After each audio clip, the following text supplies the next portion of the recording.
Bonsoir à tous. Ce soir, vous le savez, nous terminons notre cycle de conférences du 90e anniversaire consacré à la 4e révolution industrielle. Nous avons voulu cette année, qui a passé très vite, connecter, digital et robotiser. Je suis heureux de voir que ce soir, vous êtes toujours aussi nombreux à venir écouter nos conférenciers, même si certaines des conférences, en particulier la première de Laurent Alexandre, vous a beaucoup remué à voir les témoignages que nous avons reçus. Cela veut dire aussi que vous avez apprécié ces conférences et que vous vous réjouissez de compléter vos connaissances avec celles de ce soir. Alors, contrairement à la rentrée des entreprises, ce soir, il n'y aura pas de robot guitariste. Pas de morceau de musique de Xavier Auberson, non. Mais il n'y aura pas non plus d'évocation du passé de l'affaire Genève. Pour le passé, je vous renvoie à la publication que nous venons de faire sur notre histoire.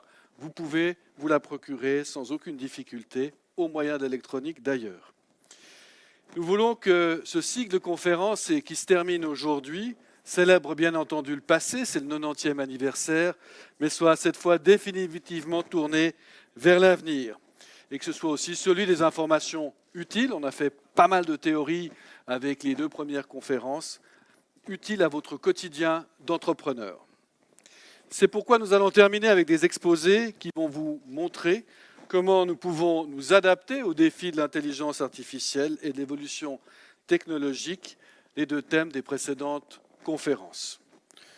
Nous sommes tous un peu perdus lorsqu'il s'agit de choisir le meilleur moyen de nous adapter.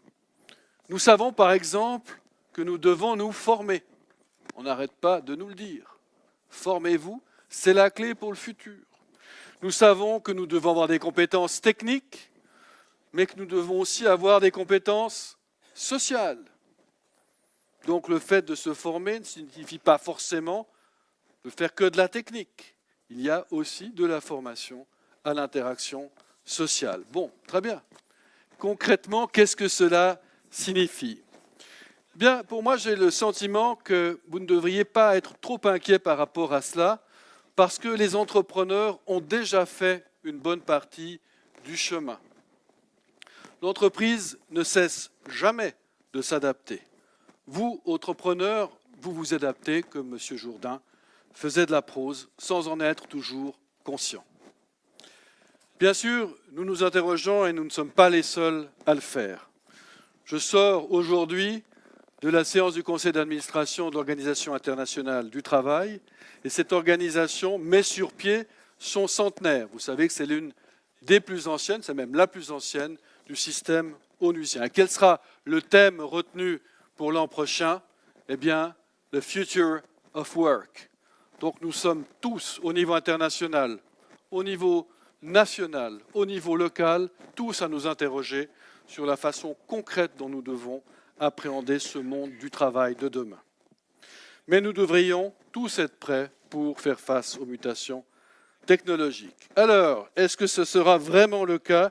Et nos 2 conférenciers de ce soir vont nous le dire. Madame Stéphania Broadbent, éthologue réputée, Monsieur Pascal Briot. Je vous ai appelé, Pascal, start-upper, si j'ose dire. Ça va comme ça ? Voilà. 2 conférenciers qui ont chacun une appréhension à la fois théorique et concrète du monde dans lequel nous sommes et de son évolution potentielle. Ils vous seront présentés dans quelques instants par Laurent Haug. Merci d'ailleurs à Laurent, à Evans Concept, Antoine Darbolet, Camille Béda, à Anthony Montes qui est ici et à ses équipes qui ont mis sur pied l'ensemble des manifestations du 90e anniversaire. Merci à ceux qui sont derrière là-bas, nos services généraux qui font, je l'espère, que la manifestation va se dérouler aussi bien que toutes les précédentes. Avec eux, j'ai le sentiment que nous sommes vraiment en train de nous adapter au futur et que nous pourrons continuer sans risque. Bonne soirée à tous.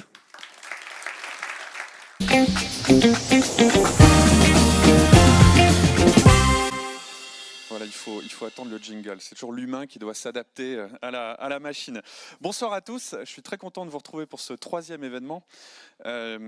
Pour illustrer et pour compléter ce que vient de dire Blaise, je vais peut-être vous dire un petit peu l'idée qui m'a amené à suggérer qu'on invite Stéphana et Pascal, et en particulier Pascal. Pascal, il est cofondateur d'une start-up qui s'appelle Monito. Alors, Monito.com, c'est en fait un comparateur de prix pour le transfert d'argent. Donc vous êtes habitué à aller sur Booking.com pour voir le prix des hôtels. Vous êtes peut-être moins habitué quand vous prenez une maison de vacances ou si vous envoyez de l'argent à votre famille à l'étranger à aller voir, à aller comparer les prix. Et pourtant, vous devriez le faire parce que les économies peuvent être vraiment substantielles et certains acteurs qu'on n'imagine pas chers, genre PayPal, sont en fait très très chers. Et en fait, je suis au conseil d'administration de Monito et donc je vois un petit peu la vie de cette société de l'intérieur. Et il y a quelques années, on a voulu changer le nom de la société parce qu'elle s'appelait avant TawiPay. Et TawiPay, le problème, c'est que ça ne passe pas le test radio. Vous dites TawiPay, les gens vont écrire T-A-O-U-I, T-A-W-I, enfin bref, il y a plein d'orthographes. Alors, on était au conseil d'administration, on a dit au fondateur, ça serait bien que vous nous proposiez un nom qui fonctionne.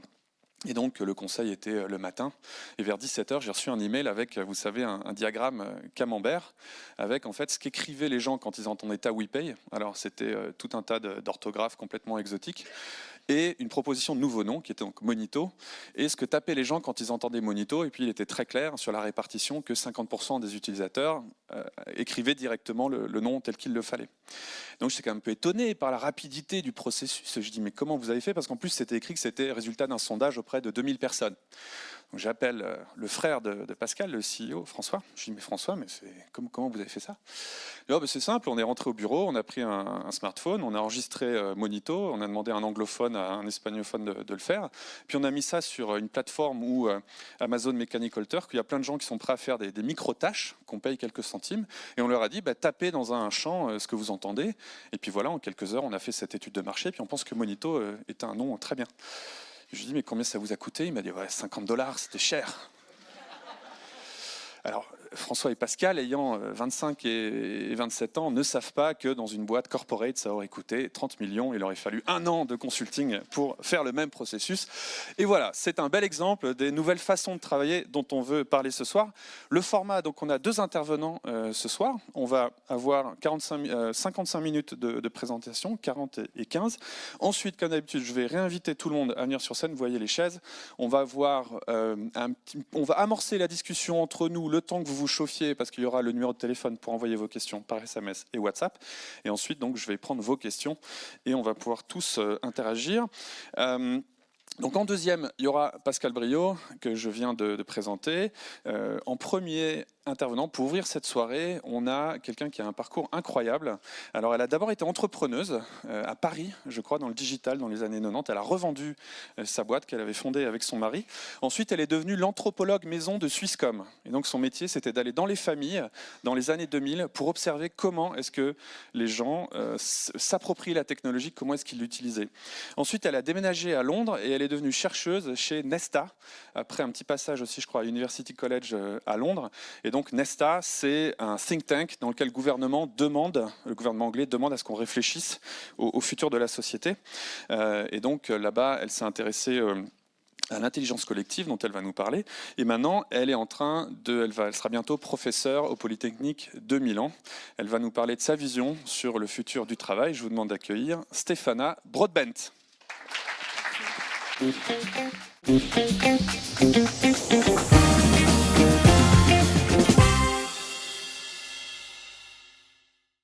Bonjour et merci beaucoup pour cette invitation. Je suis vraiment ravie de vous parler. Donc, ça, c'est un bureau de Google, évidemment. Quand les gens sont vautrés sur des coussins, d'habitude, c'est Google. C'est très difficile, en fait, de trouver des photos d'employés chez Google sur des chaises. Ils sont toujours sur des canapés, sur des tabourets, etc. Mais ce qui est intéressant de cette photo, c'est que pendant très longtemps, je dirais les derniers 10 ans, ça, c'était le futur du travail. Quand on pensait au travail futur, le travail comme ça, on pensait à ça. On pensait à Google, non seulement pour leur disons, succès et leur technologie, mais vraiment pour la façon de travailler. Et si on regarde cette image, en fait, il y a des choses intéressantes, en fait.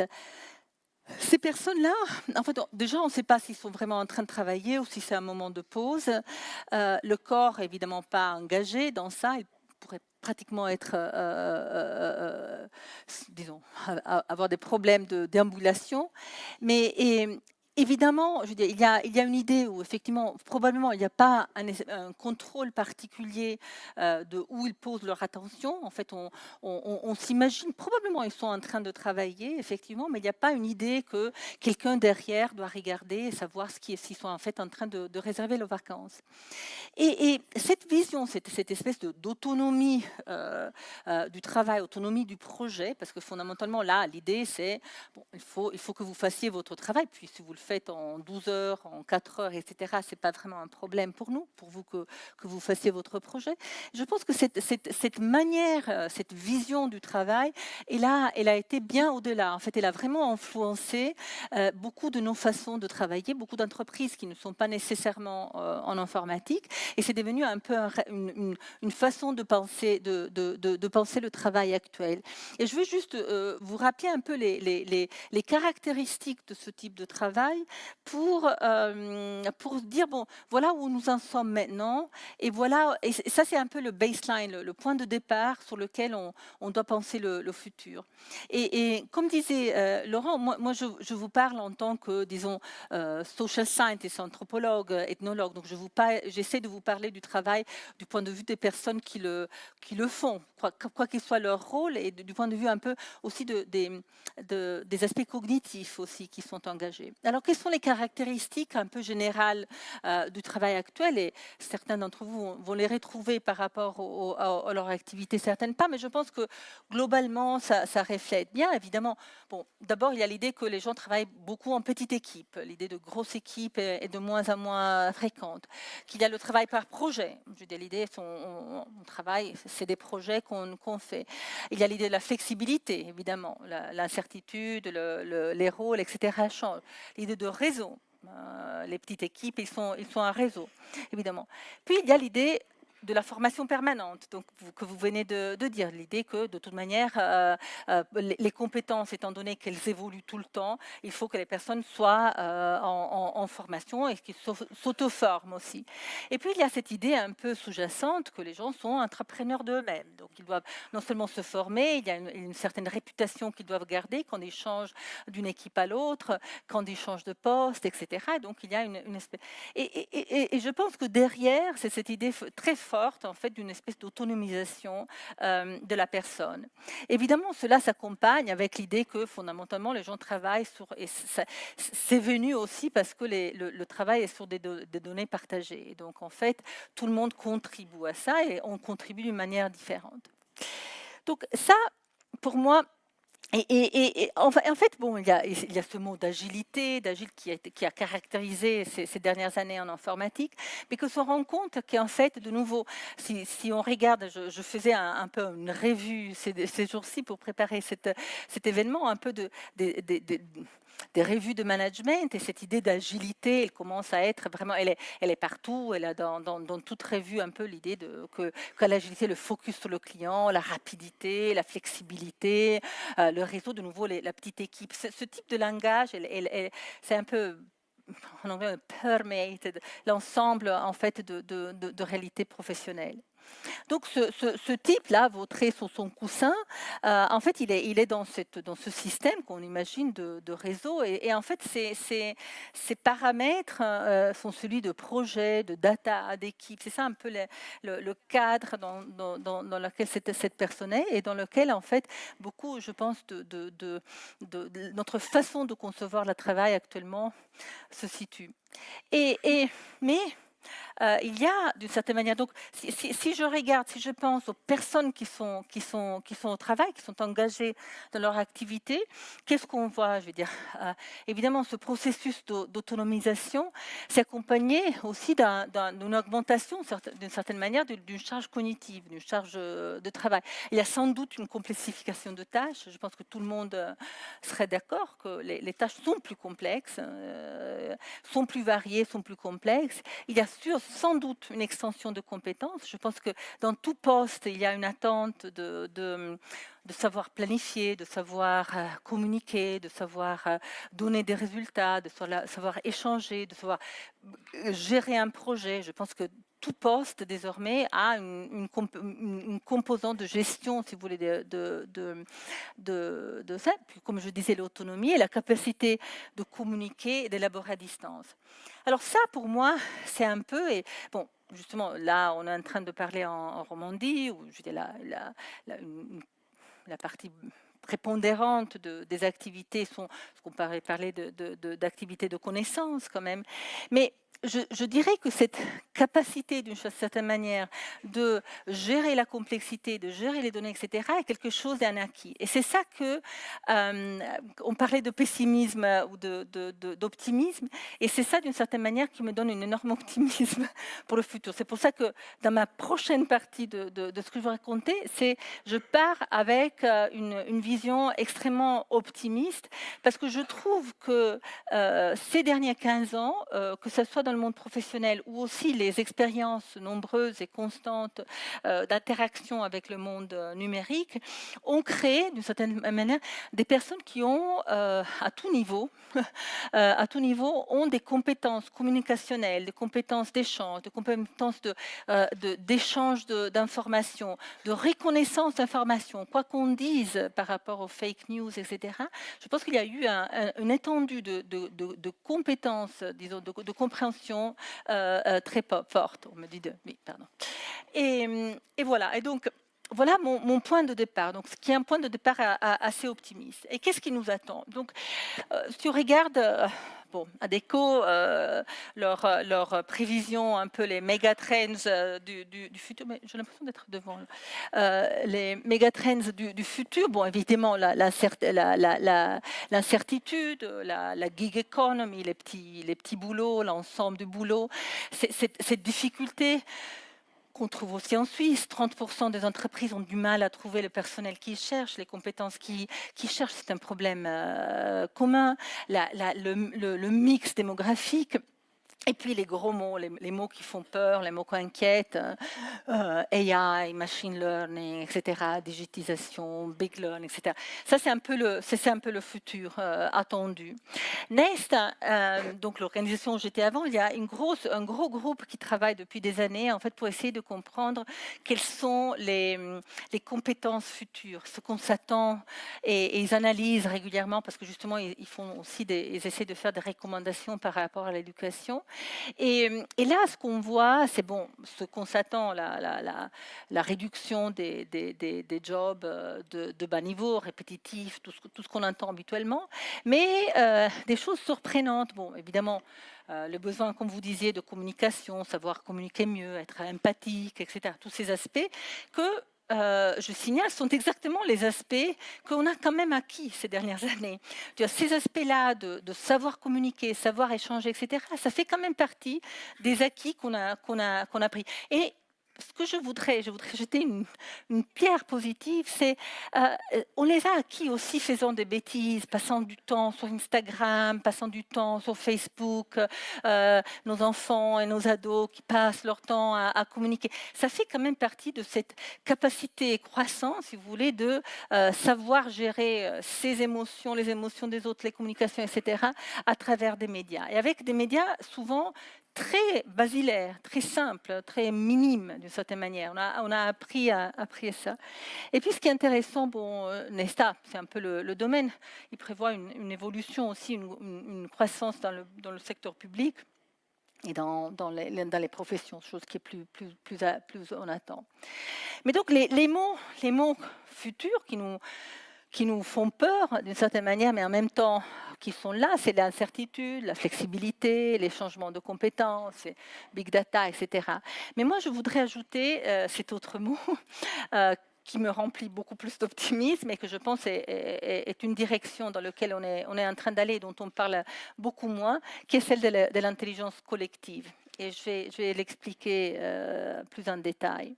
Donc, depuis quelques années, en fait, et ça fait quand même, là aussi, on a une bonne dizaine d'années, en fait, mais il y a une croissance qui est un peu plus, je veux dire, plus latérale, on la voit pas, etc.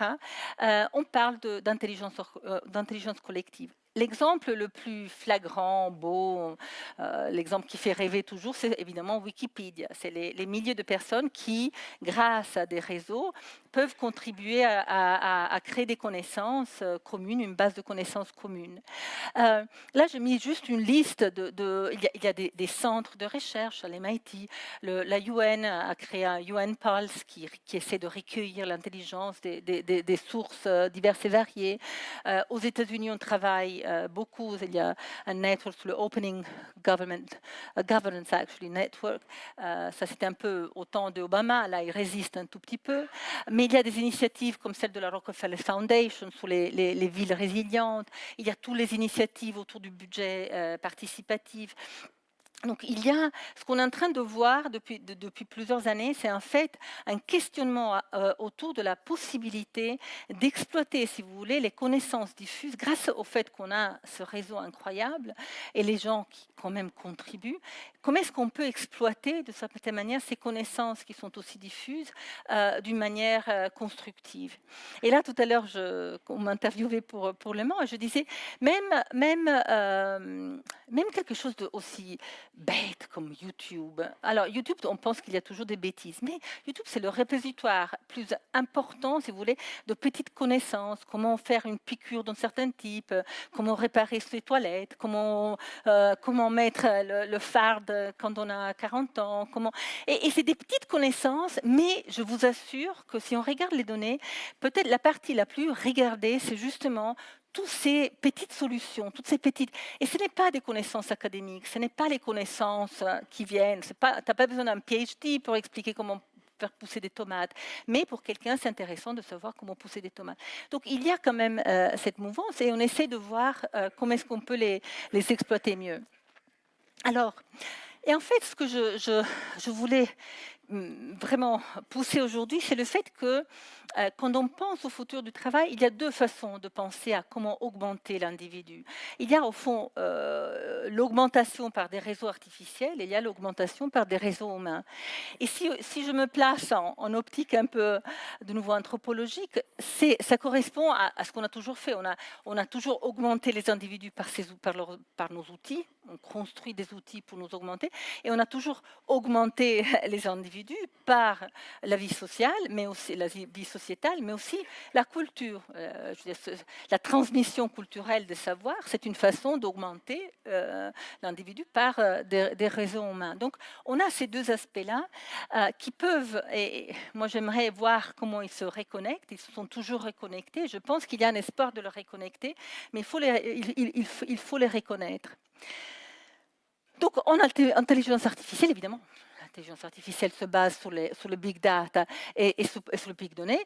Et là, on a tout le hype dont on sait, l'industrie 4.0, le deep learning, le Internet of Things, image recognition. Là, on a vraiment une espèce de marée, une tsunami d'informations autour de ces termes et ces dynamiques qui inquiètent parfois, etc. En intelligence collective, quand même, on est plus discret. Mais les succès sont là. Ce n'est pas parce qu'on ne parle pas en ces termes-là qu'en fait, on n'a pas un succès économique gigantesque. Si vous pensez le modèle informatique de l'open source, sur la base de Linux, fait par des volontaires qui ont ajouté des bouts, etc., on a construit tout ça et je veux dire, la plupart de nos systèmes opératifs, ils marchent sous de l'open source, avec une intégration des contributions individuelles, du petit geek assis à Portland qui s'amuse avec ça, avec IBM qui ajoute ça, etc. On a quand même, je veux dire, on a un exemple, et c'est pour ça qu'il faut le garder dans l'esprit. Ce n'est pas tout des exemples, si vous voulez, communautaires, etc. On a des exemples. Red Hat a été vendu la semaine passée. Je n'arrive même pas à me rappeler le nombre de zéros, etc. Red Hat, il sort de ça. Donc, on a une capacité économique forte à partir de ces modèles. Mais derrière, en fait, intelligence artificielle d'un côté, intelligence collective de l'autre, il y a vraiment deux façons de travailler qui sont différentes. Et si je pense au futur, si je regarde comment est-ce qu'on est en train de concevoir, si vous voulez, les postes qui vont être influencés et inclus, si vous voulez, dans un contexte où il y a l'un ou l'autre, j'entrevois des systèmes très différents. Un qui est beaucoup plus axé sur le monitorage, l'autre qui est beaucoup plus axé sur la co-création. Allons voir en précis. Alors, peut-être le cas qui est utilisé avec plus bon, parce que c'est un beau cas, quoi, celui des radiologues et des systèmes de machine learning qui ont montré, il y a des très beaux expériences récentes qui montrent qu'avec un système de machine learning qui est nourri de milliers d'images, soit de mélanome, soit de cancer du sein, la machine est arrivée en fait à détecter des mélanomes là où l'homme n'arrivait pas, le docteur n'arrivait pas. De même, les pathologues qui doivent regarder des centaines sous le microscope je ne sais pas le terme en français, doivent en fait de nouveau peuvent automatiser ça. Mais quelle est la situation? Quelle est la situation actuelle? En fait, et la situation que sûrement on va continuer, c'est que ces machines vont toujours être, ces diagnostics vont toujours être accompagnés par la présence d'un docteur, par la présence d'un humain, etc., qui aura ce rôle, au fond, d'être la ligne de sauvegarde. C'est le radiologue final qui va dire, oui, effectivement, ce diagnostic est correct, ou non, je ne suis pas d'accord, etc. Et je pense toujours, maintenant aux États-Unis, il y a de plus en plus d'États qui sont en train d'intégrer des systèmes dans la décision de s'y accorder ou pas la liberté conditionnée à des personnes en prison. Ils s'appuient, puisqu'ils ont des centaines de milliers de cas, ils s'appuient sur des systèmes justement de machine learning qui donnent une prédiction potentielle ou qui donnent un score potentiel de récidive d'une certaine personne. Et le juge, en fait, évidemment, la décision n'est pas prise uniquement par la machine, mais le juge est en position de dire oui, j'accepte ou non, je pense que c'est une bonne suggestion ou pas. Alors, le problème de ce type, par exemple, les personnes qui se penchent sur cette question disent, le problème, par exemple, des juges actuellement, c'est de dire comment est-ce que, si je dis non, la machine se trompe, il y a un biais, etc. Et puis, effectivement, cette personne sort et puis il commet quelque chose d'atroce, un crime atroce. Quelle va être sa responsabilité? Est-ce qu'il va prendre le courage, d'une certaine manière, de s'opposer à la décision de la machine? De même, le docteur, comment est-ce qu'il va, d'une certaine sens, s'opposer? Quels vont être ces mécanismes pour pouvoir intégrer, si vous voulez, les données qui viennent? Et là, il y a une question supplémentaire qui est celle du fait que tout d'un coup, vous avez ce juge, ce docteur, ce responsable de process qui vont devoir fonctionner comme ligne de secours, comme dernière ligne de décision, avec une visibilité finalement sur le process qui a amené à cette suggestion qu'on sait bien à des fortes limites. On sait que ces boîtes, elles sont des boîtes pas transparentes, qui sont des boîtes, des systèmes qui ne permettent pas leur lisibilité. Et donc, on se retrouve, et là, c'est la vieille ethnologue en moi. J'ai passé beaucoup d'années, comme a dit Laurent, je regardais des centrales nucléaires, j'ai passé du temps dans le contrôle aérien, en aviation.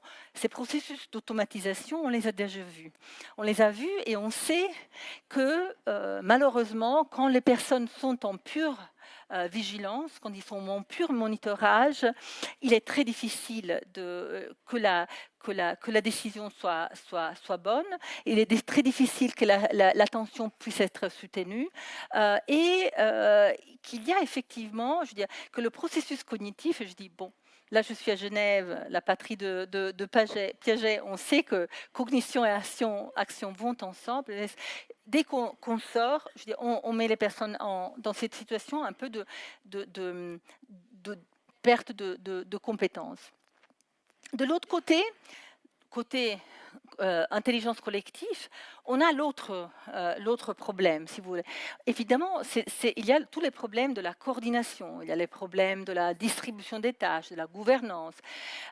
Il est très intéressant, par exemple, si on étudie justement les groupes qui s'occupent de open source, donc qui codent ensemble, chaque groupe dit bien, ou chaque groupe trouve des manières, d'une certaine manière, d'organiser leur travail, de permettre à des petits jeunes de contribuer, mais sans faire des dégâts, etc.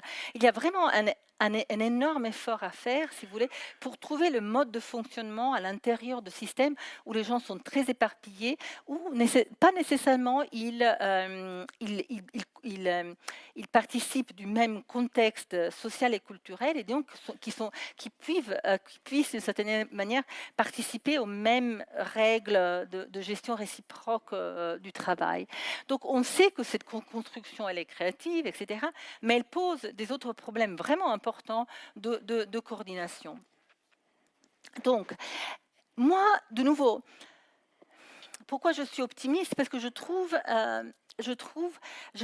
de plus en plus d'exemples. Bon, j'ai eu la chance justement chez Nesta de m'occuper d'intelligence collective, et j'étais vraiment soufflée par le nombre de fois que je trouvais des nouvelles formes de construction de connaissances communes. Alors, évidemment, on a 1000 ans de science. Je veux dire, la science est un système de construction de connaissances communes. C'est un système qu'on connaît bien, on peut le critiquer, on peut dire qu'il a ses règles trop rigides, etc. Mais ça marche. On sait qu'on contribue, il y a des règles, etc. Et la connaissance, d'une certaine manière, s'accroît. Mais il y a des nouvelles choses qui sont en train aussi de se passer, par exemple dans les groupes de patients. Il y a de plus en plus de groupes, par exemple des patients de maladies génétiques rares, qui s'auto-organisent, où il y a un niveau de connaissance, mais vraiment, je vous invite à aller voir, c'est impressionnant. Ils développent des solutions, ils poussent les maisons pharmaceutiques, ils parlent avec les médecins, ils organisent des conférences. Et là, de nouveau, des personnes qui peuvent être éparpillées, qui ne sont pas nécessairement, si vous voulez, des experts dans le domaine, peut-être qu'ils ont tout d'un coup ou des enfants qui ont eu des maladies qu'ils ne s'attendaient pas, et qui s'organisent de cette manière, et qui arrivent à construire des bases de connaissances. Il y a le crowdsourcing, il y a des nouveaux systèmes administratifs, il y a vraiment une tentative d'essayer de tirer ces choses ensemble. Donc, il me semble qu'il y a là une mouvance qui est difficile, mais quand même prometteuse. Et il y a une autre chose ici. En fait, si on mettait autant de moyens financiers qu'on est en train de mettre sur l'intelligence artificielle pour développer, si vous voulez, des systèmes, des plateformes, des outils, etc., pour ce type de partage, je crois qu'on serait à des niveaux qu'on ne s'imagine pas. Je pense qu'il y a une balance complet entre les moyens qu'on est en train de mettre sur un système et sur un autre. Et pourquoi, de nouveau, je veux revenir sur mon optimisme d'une part, et sur le fait pourquoi est-ce que je crois que c'est une voie qu'il faut absolument qu'on explore, surtout si on veut après la joindre à l'intelligence artificielle. Et c'est quelque chose qui me fascine beaucoup et qui est de plus en plus d'importance, qui est tout le problème de l'attention face à des systèmes digitaux. Et comme je vous disais, je veux dire, ça c'est quelqu'un en contrôle aérien. Il y a quelques années, ils étaient deux. Il y avait toujours 2 personnes sur les postes. Maintenant, ils sont seuls.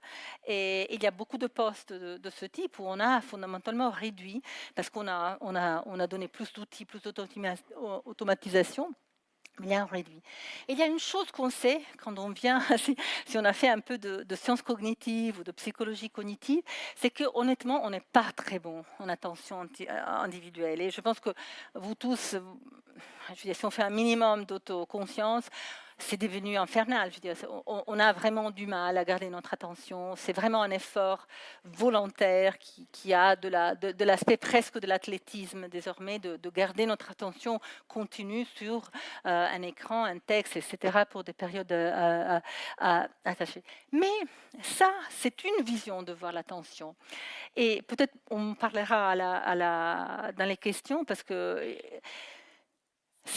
une vision de voir l'attention. Il y a une autre vision qui est celle de dire, mais objectivement, nous ne sommes pas très bons en attention individuelle, mais nous sommes fantastiques en attention conjointe. Nous sommes vraiment bons à nous joindre dans l'attention avec autrui. Et c'est même la base, en fait, de toute notre capacité communicationnelle, notre capacité de coordination. Je vous montre une image très moche. Je ne résistais pas, en étant ici à Genève, de faire un peu de psychologie de développement. Vers les 12 mois, ou les 14 mois, il y a quelque chose d'incroyable qui se passe. En fait, les enfants apprennent à joindre leur attention avec celle de notre personne. Ce qui est important dans cette image, ce n'est pas le pointage, mais c'est le fait que ce petit est en train de regarder les yeux de sa maman. C'est ça qui est incroyable. Il est en train de contrôler que sa maman est en train de... Il y a une poupée là, hein, qu'on ne voit pas, il y a une poupée. Il est en train de contrôler que sa maman regarde la poupée. Mais pourquoi il fait ça? Il fait ça parce que d'abord, il se rend compte que sa maman pourrait ne pas regarder les poupées, que peut-être sa maman a un autre état mental et qu'en fait, il est capable, en pointant, de assurer que sa mère aura le même point de focus, le même point d'attention que lui. Et cette transformation, c'est considéré vraiment le point de passage, si vous voulez, pour l'acquisition du langage, pour l'acquisition de la collaboration. Et les enfants qui ne savent pas ça, on identifie ça comme une des causes, par exemple, de l'autisme des enfants. Donc je passe vite sur ça. Et je trouvais ces images, et l'importance de cette attention conjointe est telle que si vous regardez ces trois images, en fait, l'image qui fait plus peur, c'est celle-là. Je ne sais pas pour vous, mais à moi, c'est... Mais parce que, en fait, et cette image même nous fait penser qu'en fait, il n'y a personne là-dedans. C'est l'image des trois, c'est celle où on a plus l'impression que peut-être il y a une personne cachée dedans. Mais pourquoi? Parce qu'en fait, dans ce pointage, dans cette attention conjointe, il y a quelque chose qui est si profondément humain qu'on se dit que, mon Dieu, s'ils arrivent à faire ça, on est vraiment mal. Là. Parce que tant qu'ils passent l'aspirateur et qu'ils regardent comme des zombies dehors, etc., ça va, ils peuvent faire. Mais si on commence à devoir coordonner notre attention avec eux, là il y a quelque chose. Et c'est juste pour dire combien cette notion d'attention conjointe est importante. Est-ce que j'ai encore 5 minutes? 5, d'accord. Alors, passons. Oui, l'autre chose importante, c'est de dire pourquoi est-ce que l'intelligence collective est si importante? Pourquoi est-ce il faut qu'on continue à garder la notion de collectif? Parce qu'il y a une autre chose qu'on a appris en psychologie cognitive. Maintenant, il y a aucun doute. Hein, il n'y a vraiment aucun doute. Malgré certains résultats électoraux, on prend des décisions meilleures en groupe qu'individuelles. Je veux dire, si on discute, si on argumente, etc., les groupes prennent des meilleures décisions, savent résoudre les problèmes mieux en groupe, on a moins de biais, on a plus de capacité de fonctionner, etc. De nouveau, n'allons pas contre le grain. Je veux dire, on a des capacités. C'est un peu mon message, c'est ça. Je veux dire, dans le contraste entre intelligence artificielle et intelligence collective, il faut qu'on se rende compte là où on est bon et là où on n'est pas bon. Et trop souvent, d'une certaine manière, on pousse dans nos faiblesses. Allons là où nous avons nos forces. Et je pense que, justement, ces dernières années, cette évolution de nos compétences professionnelles nous montre là où nous sommes bons. Nous sommes bons en projet, nous sommes bons en petit team. Et voilà. Excusez-moi, j'avance. Et je voudrais finir par deux choses. En fait, les big data nous posent des questions qui sont peut-être, je veux dire, elles sont là, c'est une richesse incroyable, on doit pas les ignorer. Il y a la possibilité, et donc il y a la possibilité effectivement d'essayer de joindre, si vous voulez, l'intelligence artificielle avec l'intelligence collective. Et je pense que c'est là où l'intérêt se joue vraiment. Ça, c'est le groupe de la MacArthur Foundation. Et c'est vraiment de trouver, si vous voulez, là où, en fait, les datas peuvent se croiser avec des systèmes automatiques, avec des systèmes humains collectifs, mais il y a des parcours croisés. Chez Nesta, justement, par exemple, on est en train de travailler sur de façon de concevoir, comment est-ce qu'on peut comment est-ce qu'on peut concevoir des systèmes pour l'intelligence artificielle collective qui prennent aussi en compte les data et les systèmes de prédiction, il y a vraiment un vrai travail possible. Mais je pense que s'il y a un manque encore, c'est celui de dire, je trouve que les outils, et c'est là que je jette la balle à Pascal, et je trouve que les outils, ils sont encore pas là. On n'a pas encore le même niveau. Je trouve que beaucoup de notre travail collaboratif se fait finalement avec des choses fatigantes, pénibles. Ça suffit oui. Et là, il y a encore beaucoup de travail à faire, mais avec nous joue le fait qu'on a des compétences très fortes et on est bon à ça. Donc, travaillons sur ce qu'on est bon. Voilà. Je pense que j'ai dépassé mon temps. Merci Stéphana. J'ai dépassé. Non, c'est bon. Elle a 2 passeports. Pour l'instant, elle est européenne parce qu'elle a un passeport suisse et un passeport anglais. Donc, elle n'est pas sûre qu'elle sera encore européenne dans 6 mois. Elle a habité dans 5 pays. Elle parle 7 langues. Et là, c'était marrant parce que on vous a senti un peu sur la partie suisse. Puis plus les jeunes Italiens revenaient, là, on sentait l'envie de bouger. Merci beaucoup Stéphana. C'est très intéressant que ça rebondit sur la présentation du mois de mars de Laurent Alexandre et de nous rassurer sur notre humanité, sur nos capacités. Et puis, il y a une idée qu'on retrouve aussi, cette idée que c'est pas un futur exclusif, mais un futur convergent en fait de collaboration. Et à part ça, pour ceux qui cherchent des exemples sur le bien fondé économique de l'open source, on a eu un très bon exemple il y a quelques jours. Red Hat, tu me corriges si je me trompe, mais IBM a racheté Red Hat, qui est une société d'open source, pour 34 milliards, c'est ça ? Voilà, donc comme quoi l'intelligence collective peut créer de la valeur économique. Maintenant, on va aller dans le concret. Donc on voulait vous équiper sur le futur du travail de façon théorique, de vous donner un peu les grands enjeux. Je pense que maintenant, entre Laurent Alexandre et Stéphana aujourd'hui, c'est vraiment fait. Et on voulait aussi vous parler de ces outils qui font une différence énorme dans les entreprises. Et pour ça, on a un spécialiste qui va venir nous en parler. Alors, je vous l'ai présenté, il travaille pour Monito.com, c'est un des cofondateurs de la startup, il est responsable produit. Il va nous expliquer les outils avec lesquels il travaille. Je vous demande d'accueillir Pascal Briot.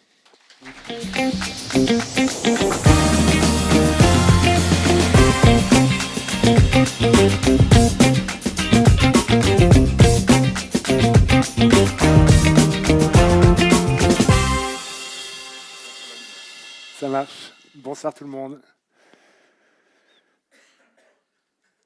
On dit souvent qu'une des clés du succès entrepreneurial, c'est de s'entourer des bonnes personnes, de monter la bonne équipe. Moi, ce dont je propose de parler ce soir, c'est de ce qui est pour moi la deuxième clé de ce succès entrepreneurial, et qui est donc de s'équiper des bons outils. Et c'est en tout cas vrai dans le monde du digital dans lequel j'évolue, mais je crois qu'on pourra se mettre d'accord, et on y reviendra plus tard, que toutes les entreprises aujourd'hui sont au moins en partie digitales. Et quand on lance sa start-up, on est face au défi de pratiquer une panoplie de métiers différents pour lesquels on est peu ou pas du tout préparé. C'était peut-être particulièrement criant dans mon cas. J'ai fait des études en géographie, en sciences sociales, en relations internationales. Et j'étais parachuté designer et responsable produit dans une start-up web qu'on était en train de démarrer. Et je pense que ce choc un petit peu m'a forcé à avoir une approche où, pour chacune des activités que j'entreprenais, j'ai porté une attention particulière à trouver les outils qui allaient m'aider à réaliser cette tâche au mieux, à atteindre les objectifs que je souhaitais atteindre. Et du coup, dans les 5 dernières années d'entrepreneuriat, j'ai testé des centaines d'outils et je les ai accumulés dans ce que j'aime appeler ma boîte à outils digitale. Et ce que je me propose de faire ce soir, c'est de partager quelques-uns des outils qui ont contribué au succès de Monito et qui peuvent peut-être être utiles dans le cadre de vos entreprises. Certains de ces outils, vous les connaîtrez peut-être, d'autres, j'espère, vous les découvrirez durant ma présentation. J'ai organisé cette boîte à outils digitale en 3 compartiments. Les premiers 4 outils que je vous présenterai sont des outils qui permettent de mieux comprendre ses utilisateurs. Ce qui est évidemment l'étape numéro 1 quand on cherche à construire un produit, une entreprise, c'est de comprendre à qui est-ce qu'on va le vendre, à qui est-ce que ça va servir. Le deuxième compartiment, c'est comment est-ce qu'on peut créer un produit, une fonctionnalité web sans avoir forcément besoin de coder. On verra pourquoi c'est essentiel de pouvoir faire ça. Et dans le troisième compartiment, on touchera à des choses qui sont plus autour des dénominateurs communs de toutes les entreprises. C'est la communication. On a tous besoin de communiquer à l'interne de notre entreprise, mais aussi évidemment à l'extérieur avec les clients, les utilisateurs, les partenaires de notre entreprise. Comprendre ces utilisateurs, c'est le rôle du designer, c'est le rôle que je joue à Monito. Et pour faire ça, un des éléments qu'on doit faire, c'est comprendre où est-ce que les utilisateurs posent leur regard dans les premières secondes où ils visitent votre site internet. C'est hyper important parce que c'est à ce moment-là que l'utilisateur il décide s'il va rester ou pas. Et donc, des grandes sociétés font depuis très longtemps des études en laboratoire où ils vont faire venir plein d'utilisateurs qui vont regarder un écran, ils vont être filmés de partout pour qu'on puisse traquer où se pose leur regard et construire ce qu'on appelle des heat maps, des cartes de chaleur qui vont montrer où se trouve le regard de l'utilisateur. On voit ici en arrière-plan, on verra mieux sur le slide d'après, que c'est le site de l'affaire que j'ai analysé pour une heat map comme ça. Mais je n'ai pas dépensé 10 000 $ ni passé 2 semaines pour faire ça parce que j'en ai pas les moyens. Notre startup non plus. Beaucoup des entreprises n'ont pas ça. Et c'est ce que révolutionne Iquant. C'est une société basée à Berlin qui, on parlait d'intelligence artificielle, ils ont nourri leur algorithme de machine learning de milliers de ces tests en laboratoire pour pouvoir recréer en quelques secondes et pour quelques dollars une simulation de ces cartes de chaleur qui vont reproduire le même résultat avec une précision de 80 à 90% de ce qui se ferait en laboratoire. Et ça donne des outils incroyables aux designers qui peuvent comprendre comment leur site sera perçu et peuvent du coup tester, vu que ça coûte pas cher et que c'est rapide, 10 variations de leur site internet pour comprendre laquelle va attraper le regard de l'utilisateur au bon endroit. On quitte l'intelligence artificielle, la simulation avec Hotjar, on entre dans du tracking. C'est du tracking assez classique dans le sens où on rajoute un petit bout de code sur son site internet et Hotjar va commencer à traquer non pas le regard de l'utilisateur, on n'est pas encore à activer à distance les webcams de nos utilisateurs, mais on va traquer leur souris. Où est-ce qu'ils se déplacent, où est-ce qu'ils cliquent. Et ça permet aussi de créer ces cartes de chaleur du coup, qui vont montrer là où les utilisateurs cliquent le plus. Mais là où ça devient encore plus passionnant, c'est qu'on peut aller à un niveau plus granulaire et suivre un utilisateur en particulier et voir comment est-ce qu'il visite notre site internet, où est-ce qu'il bouge sa souris, combien de temps il passe à lire tel paragraphe. Donc là, on voit ici notre page d'accueil à Monito et c'est un utilisateur qui se déplace, qui parcourt notre site internet, on voit où il clique, combien de temps il reste, jusqu'à où il descend dans la page. Et du coup, je peux m'intéresser aux groupes d'utilisateurs, par exemple, qui font le bon comportement que je souhaite, ou au contraire, ceux qui sont coincés sur mon site Internet, pour comprendre qu'est-ce qui se passe. Et c'est un outil qui révolutionne complètement la manière dont on peut travailler pour développer un produit web. C'est une startup basée à Malte. J'aime mentionner un peu d'où viennent ces startups, parce qu'on les attend souvent en Silicon Valley, et beaucoup des startups que je vous présente ce soir sont basées en Europe. Vous avez tous été dans une réunion où il fallait prendre une décision liée au design d'un logo, d'un flyer, d'un site internet. On se rend vite compte qu'il y a tout le monde qui a un avis sur le design et qu'on finit par prendre la décision de la personne qui s'est le mieux exprimée ou de la personne qui a le plus d'autorité dans la pièce. Et je suis désolé de vous dire que c'est souvent la mauvaise décision. Et du coup, ce qu'on aime faire à Monito, c'est d'aller baser ces décisions de design sur des données du monde réel. Et on utilise la plateforme Usability Hub, qui est peut-être une forme d'intelligence collective, je ne sais pas, tu me diras, Stéphana, mais qui permet en 20-30 minutes, de récolter, de créer un petit test utilisateur où on va avoir 40-50 personnes qui vont tester différentes variations de notre design et qui vont nous dire laquelle fonctionne le mieux. En observant, en posant des questions, on montre notre page d'accueil, on pose des questions à l'utilisateur et on regarde quelle variante fait qu'ils comprennent le mieux notre message. Et donc ça permet vraiment de baser des décisions sur des données plutôt que sur des instincts. UserBrain, ils sont basés à Vienne et tous les lundis matins, ils m'envoient une vidéo de 10-15 minutes où je vois un utilisateur qui est en train d'utiliser mon site et qui parle à voix haute. Il partage sa première impression quand il arrive sur notre homepage, il partage les doutes, les questions qu'il a, qu'est-ce qui ne marche pas, qu'est-ce qui marche bien. Et du coup, ce feedback continu que je reçois tous les lundis me permet d'être constamment en contact avec des utilisateurs de mon site internet, de vérifier que toutes les améliorations qu'on a fait pendant la semaine ont un effet positif et de jamais être en déconnexion avec ce qui se passe de l'autre côté de l'écran. C'était 4 outils qui vraiment changent la manière dont on peut comprendre les utilisateurs d'un produit web ou d'un site internet de manière plus simplifiée. Maintenant, ce qui est intéressant, c'est de se poser la question comment est-ce qu'on peut construire un produit digital aujourd'hui. Monito, on a des dizaines de milliers d'utilisateurs par semaine sur notre site qui visitent plus de 100 000 pages et on a 2 développeurs dans l'équipe. Vous Autant dire qu'ils ont beaucoup de boulot et que quand j'ai une nouvelle idée que je veux tester, ce n'est pas toujours possible de leur demander de la construire directement pour voir si ça marche. Et du coup, de pouvoir, je ne suis pas un développeur, mais de pouvoir créer un produit web ou une fonctionnalité de notre produit sans avoir besoin de coder, ça a une valeur énorme pour tester des idées à très bas coût et très rapidement. Et les 3 outils que je vais vous présenter permettent de faire ça dans divers degrés. Le premier, c'est Typeform, qui est un outil que vous connaissez peut-être, qui est très facile d'utilisation, qui permet de créer des formulaires très flexibles, très personnalisables et qu'on peut intégrer dans n'importe quel contexte, un site internet, une app, et qui se fondent vraiment dans votre site, dans votre interface, parce qu'on peut le personnaliser, et qui sont relativement intelligents. On peut faire beaucoup de logique entre les questions, interagir avec l'utilisateur, et ça sert d'interface à une fonctionnalité qu'on peut construire. Et là où ça prend tout son sens et où ça a beaucoup plus de puissance comme outil, c'est quand on le lie avec d'autres outils digitaux. C'est ce que propose de faire Zapier.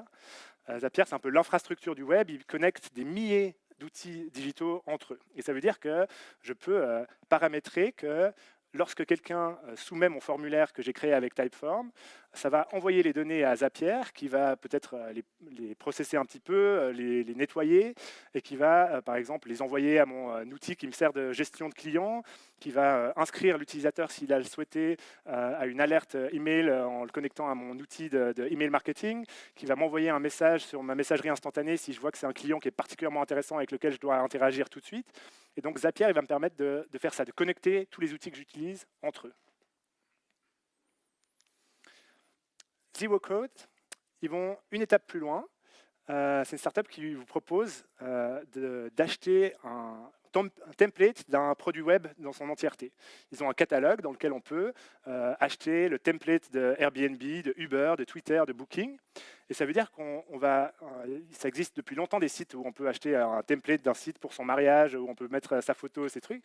Là, c'est une étape plus loin, c'est vraiment un produit web. C'est-à-dire que si j'ai l'idée de tester un système qui permettrait à des particuliers de se louer entre eux des caravanes dans le nord de l'Europe, je peux prendre la template Airbnb, la modifier selon les besoins de mes utilisateurs et créer un site de location entre particuliers de caravanes pour tester si ça marche. Évidemment, si ça marche, avec la template à $300 que j'ai acheté sur Zero Code, je vais vouloir probablement développer ma propre solution parce que je vais avoir besoin de plus de flexibilité, d'avoir plus d'ownership sur ce que je construis, mais ça permet de tester une idée sans avoir du tout besoin de coder et ça a évidemment beaucoup de valeur.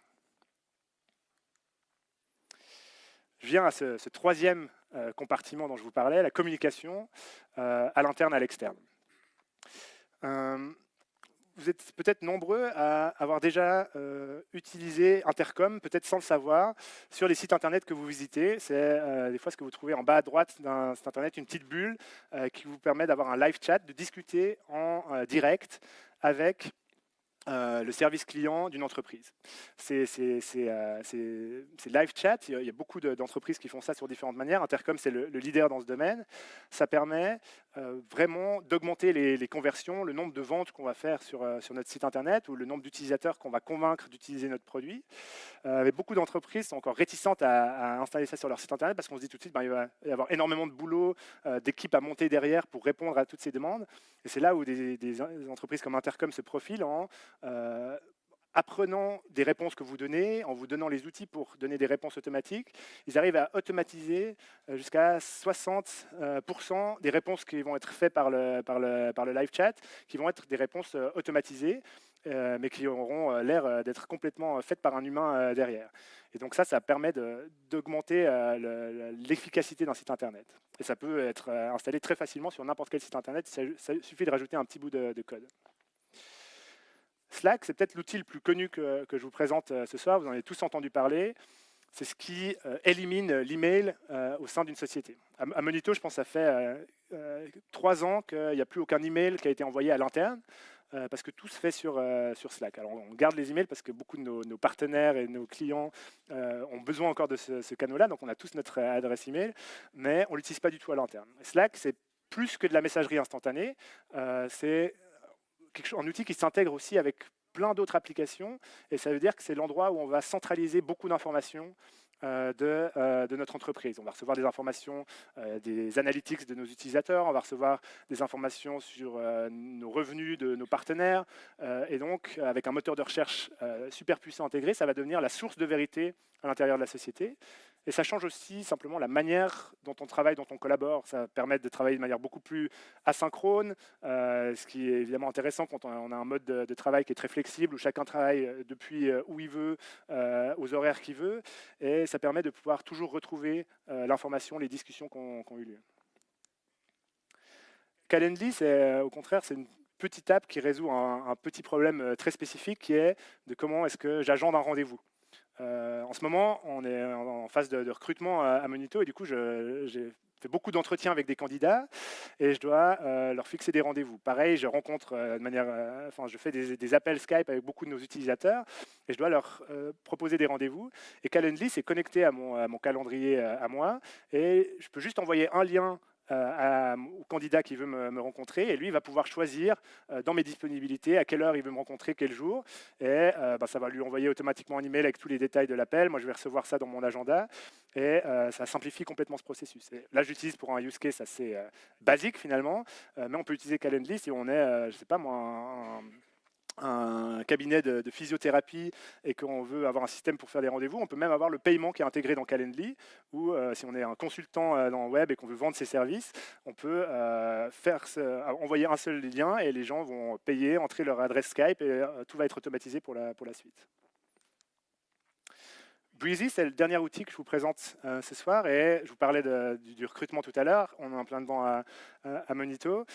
Breezy, ça permet d'automatiser une bonne partie de notre travail de recrutement. Ça veut dire qu'il y a un seul endroit où on va poster notre offre d'emploi et elle va être postée automatiquement sur tous les grands sites qui listent les offres d'emploi et surtout ça va centraliser en retour toutes les candidatures qu'on va recevoir via ces différents sites vont tous être centralisées dans cet outil et dans lequel on va pouvoir collaborer en équipe pour évaluer les profils et les faire passer dans les différentes étapes de notre processus de recrutement, avec là aussi beaucoup d'automatisation sur la communication avec nos candidats, avec des emails automatiques qui leur sont envoyés s'il manque des éléments dans leur dossier de candidature ou si on veut plus d'informations sur un point précis de leur profil ou si on décide de ne pas travailler avec eux, un email automatique qui va prendre juste le pourquoi de notre décision et le mettre dans un template. Donc ça permet vraiment de faciliter ce qui est une tâche qui prend beaucoup de temps, qui est le recrutement. J'arrive gentiment au terme de ma présentation. C'est le moment que certains choisissent pour citer les sources de leur travail. Moi, je vais vous citer les outils que j'ai utilisés pour créer cette présentation. Il y a Paste, qui est l'outil qui m'a permis de faire les slides. Smart Mockup, vous avez vu des images d'ordinateur avec les différents produits que j'utilisais. C'est un outil qui permet d'automatiser et de faciliter beaucoup la création de ces illustrations. Undraw, c'est ce qui m'a permis de faire des illustrations qui étaient dans les bonnes couleurs dont j'avais besoin. Et Loom, c'est un outil que j'ai utilisé pour recevoir des feedbacks sur l'intervention que j'ai faite ce soir. À mes collègues, à Laurent, qui permettent. Donc, je me suis enregistré avec Loom en faisant ma présentation et j'ai pu recevoir des feedbacks qui étaient à chaque minute de mon intervention. Au fur et à mesure que les gens tapaient des feedbacks, je les recevais directement liés aux endroits de ma présentation. Le titre de ma présentation était un peu galvaudé. Tous les outils que je vous ai présentés aujourd'hui existent déjà, certains même existent depuis longtemps. Donc ce n'est pas tant des outils du futur que peut-être vos futurs outils. C'est la question avec laquelle j'aimerais vous laisser, c'est est-ce que parmi les outils que je vous ai présentés, il y en a qui peuvent être pertinents pour votre entreprise? Et surtout, au-delà de ça, est-ce que vous allez repartir demain avec l'idée de chercher quels outils sont pertinents pour votre domaine d'activité? Il y a 35 nouveaux outils qui sont lancés sur Product Hunt, qui est une des plateformes qui recense les produits qui se lancent avec succès. Et donc, il y a une pléthore, une multitude d'outils disponibles qui peuvent vous aider à chaque fois que vous faites quelque chose de répétitif ou à chaque fois que vous êtes face à un challenge. Ayez le réflexe d'aller voir si des outils peuvent vous aider au défi que vous avez. Et juste avant de vous quitter, je vous laisse avec cette URL ici qui est facile à taper sur vos smartphones. Vous aurez compris que c'est très important pour moi de récolter du feedback de mes utilisateurs. Ce soir, c'est vous, mes utilisateurs. Et du coup, ce lien-là vous permet de me laisser des feedbacks sur la présentation, sur les outils que je vous ai présentés, ceux qui vous ont intéressé, ceux que vous connaissiez. Et ça vous permettra aussi de télécharger, si vous le souhaitez, les slides de ma présentation pour retrouver les outils que je vous ai présentés. Merci beaucoup pour votre attention. Merci beaucoup Pascal. Merci pour cette présentation. Pascal, donc vous êtes 4 frères, hein? 3. 3 frères, voilà, ils sont tous aussi grands, ils ont fait les belles heures du Puy Basket. C'est ça. Ils sont tous entrepreneurs, Monito.com et Flyability, Adrien, cette start-up de drones. Je pensais, en regardant ta présentation, je me disais, mais moi qui, comme les gens me perçoivent comme un geek, à chaque fois, il y a 10 ans, quand il devait acheter un ordinateur, il m'appelait, il me disait, ah, mais qu'est-ce que j'achète? Alors je disais, bah, tiens, prends tel truc. Et du coup, on devient le support utilisateur officiel. C'est-à-dire qu'on se fait appeler tout le temps, ouais, dis donc, le truc que tu m'as recommandé, l'email, ça marche pas et tout. Bon. Puis au bout d'un moment, il faut dire, non, mais en fait, je sais pas. Et du coup, les gens arrêtent de vous appeler. Donc c'est un problème qu'ont les avocats, quand vous êtes médecin, les gens vous appellent, oui, je m'excuse de te déranger, j'ai mon fils qui est accessible. Et je me dis, toi, tu dois tout le temps recevoir des emails de gens qui disent, ouais, Pascal, je cherche un outil pour faire ça, est-ce que tu aurais une suggestion? C'est un sacré savoir-faire et on l'a vu, c'est des outils, tu n'as pas dit les prix à chaque fois, mais c'est des outils qui sont vraiment pas très chers et qui des fois remplacent des processus que dans plein de cas on ne fait pas et dans d'autres cas quand on les fait ça coûte très très cher. Donc on va passer maintenant à la partie discussion. Donc merci Stéphane Heidbless d'être remonté sur scène. Il va y avoir comme par magie un numéro de téléphone qui va s'inscrire et donc quand vous envoyez une question par SMS ou par WhatsApp, l'idée c'était de vous éviter d'avoir à télécharger une app, ça va venir sur mon téléphone et puis je vais consolider tout ça et poser les questions à notre panel. Mais d'abord, je voulais faire réagir Blaise, qui est quand même un grand expert du monde du travail, qui sort de réunion au Bureau international du travail, justement de réflexion sur l'avenir de ce domaine, qui a 30 pages de notes. Blaise, une petite réaction suite aux présentations de Stéphana et de Pascal. Bon, d'abord, j'ai pris des notes. Ça peut paraître un peu vieux jeu, mais en fait, c'est un assez bon système. Parce que je crois que... Peut-être on peut expliquer à Pascal, en fait, donc ça c'est du papier, d'accord? Donc là c'est un crayon, et en fait on peut, il n'y a pas besoin de recharger. Alors, je le rassure, j'ai un iPad, j'ai aussi un crayon électronique. Donc en fait, on voit que les moyens qu'on peut utiliser pour arriver à faire des synthèses sont finalement parfois très simples. Ça m'amènera d'ailleurs à faire une constatation après. Mais d'abord, j'ai beaucoup aimé, Stéphana, ce que vous avez dit là, parce que je me suis retrouvé dans beaucoup de choses. Au fond, nous, on est sur YouTube. Hein, on fait des campagnes politiques sur YouTube. J'espère que vous allez regarder de temps en temps les jolis petits films qu'on fait. Ils sont faits avec des moyens très simples, ils sont faits avec des iPhones. Alors, ça améliore, maintenant on a mis des fils, des trucs au début, on n'était vraiment pas bon. Hein. Franchement dit, voilà. On a appris, hein, un peu comme Pascal, on a fait la même chose. On a appris, on s'est dit, comment est-ce qu'on peut rendre le truc dynamique? Ça a bien pris, ça a bien marché. Et au fond, c'est vrai que c'est ce qu'on attend très souvent. On attend le truc simple. Donc moi, j'ai beaucoup aimé cet exemple YouTube. Et je vais vous donner un exemple. Il m'arrive de faire de la côte de bœuf. Où est-ce que je suis allé trouver la recette? Sur YouTube. Je ne me suis pas posé mille et une questions. J'ai dit, c'est ça qu'il me faut. Et ça me suffit. Un jour, j'avais un problème de plaque pour ma voiture. Je me suis fait des tutoriels sur les plaques de voiture et ainsi de suite. Donc effectivement, on a une capacité de partager des choses simples, que ce soit de la cuisine ou que ce soit de la politique, de l'économie, avec ces moyens qui sont à disposition de maintenant. Et je crois beaucoup à cette interactivité justement collective de partage du savoir par ce biais-là. Vous étiez un chef d'entreprise comme les autres et vous avez vu un tutoriel sur YouTube comment devenir directeur général de l'affaire et vous êtes aujourd'hui directeur général de l'affaire. Oui, ça c'est compliqué. Ça se fait pas en 2 leçons. Non, mais moi j'aime beaucoup ces outils et je trouve très bien. Le deuxième aspect que j'ai beaucoup aimé dans l'exposé, c'est celui de l'intelligence collective. Alors, il se trouve que nous avons fait une journée des cadres il n'y a pas longtemps et on a fait venir Pablo Servine, que vous connaissez peut-être, qui est très connu, qui vient de publier un bouquin qui s'appelle L'entraide, l'autre loi de la jungle. Donc c'est exactement ce que vous avez vu derrière. Au fond, le grand privilège de notre époque, peut-être parce qu'on connaît une prospérité sans précédent, vous savez qu'on a sorti 1 milliard de gens de la plus grande des pauvretés dans le monde, et c'est un très beau succès, on n'en parle jamais, on parle toujours de ce qui ne va pas, on ne parle pas de ce qui marche. C'est le paradoxe au fond de cette réussite, c'est-à-dire que plus on en sort, moins on est amené à comprendre que l'intelligence collective est nécessaire. Au même titre que l'émotion collective. Vous n'avez pas abordé cette question d'émotion collective, c'est quelque chose que j'aime beaucoup, mais ça va ensemble. L'intelligence collective, c'est au fond l'aspect technique, celui qu'on a vu avec les applications de Pascal. L'émotion collective, c'est l'être humain qu'on voit à la fin à côté du robot. Et les deux vont ensemble. Donc ça, pour moi aussi, rappelé beaucoup de choses auxquelles je suis très sensible. Et ce que je disais à Pablo Servigne, qui n'est pas vraiment un grand amoureux de l'économie et de ses représentants, hein, il est plutôt de l'autre côté. Ce que je lui disais, c'est que dans les écoles de business, ce qu'on enseigne maintenant, c'est précisément l'intelligence collective. Hein. Il y a partout les articles là-dessus, mais il y a aussi des cours qui sont donnés. On dit aux gens qui montent des entreprises, n'oubliez pas que vous n'êtes jamais tout seul. Et au fond, on a un jeune entrepreneur là qui nous a fait cette démonstration. Il l'a peut-être fait à son insu. Parce que ce n'est pas forcément ce qu'on a vu. Hein. En gros, il a dit, moi j'ai des petites équipes, ça. Bon, d'accord. Mais il est un exploitant du résultat de tout ce qu'autrui a fait.